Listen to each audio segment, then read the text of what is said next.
అప్పుడు గుర్తు రాలేదా, కుటుంబ సభ్యులను తీసుకురాలేదా? సాక్షాత్తు షర్మిల గారే చెప్పారు, నా అన్ననే నా గురించి, నా క్యారెక్టర్ గురించి మాట్లాడుతున్నాడు, మాట్లాడిస్తున్నారు అని. నాకు రాజశేఖర రెడ్డి గారితో అడుగులు వేసిన నేను, రాజశేఖర రెడ్డి గారు అంటే నాకు చాలా ఇష్టం. నాకే కదా, చాలా మందికి ఆయన ఇష్టం.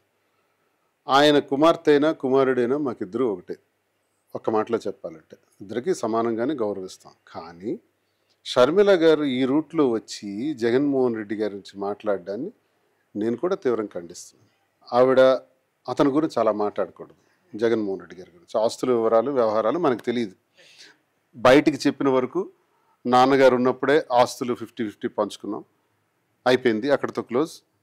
జగన్మోహన్ రెడ్డి గారు తర్వాత ఏదైతే సంపాదించారో ఆ సంపాదించిన దానిలో కూడా 40%, అంటే చెల్లెల మీద ఉన్న అభిమానంతో, ప్రేమతో ఆయన ఇచ్చాము.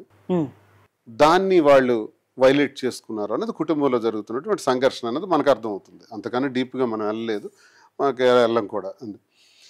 సో ఆ జరుగుతున్నది ఏదో ఇంట్లో తేల్చుకోవడానికి ఆవిడ ప్రయత్నించవలసింది. ఆవిడ వచ్చారు, అడిగారు. అడుగుతూ మాట ఏమన్నారంటే, జగన్మోహన్ రెడ్డి గారు మాట్లాడిస్తున్నారు అన్నారు. తప్పది.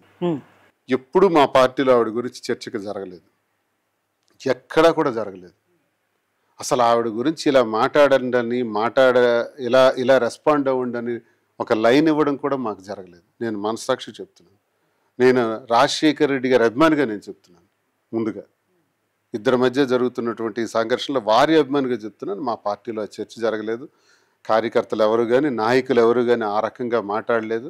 ఆ రకంగా మాట్లాడడానికి జగన్మోహన్ రెడ్డి గారికి సంబంధం లేదు. ఆయన ఎప్పుడు అలా చెప్పలేదు.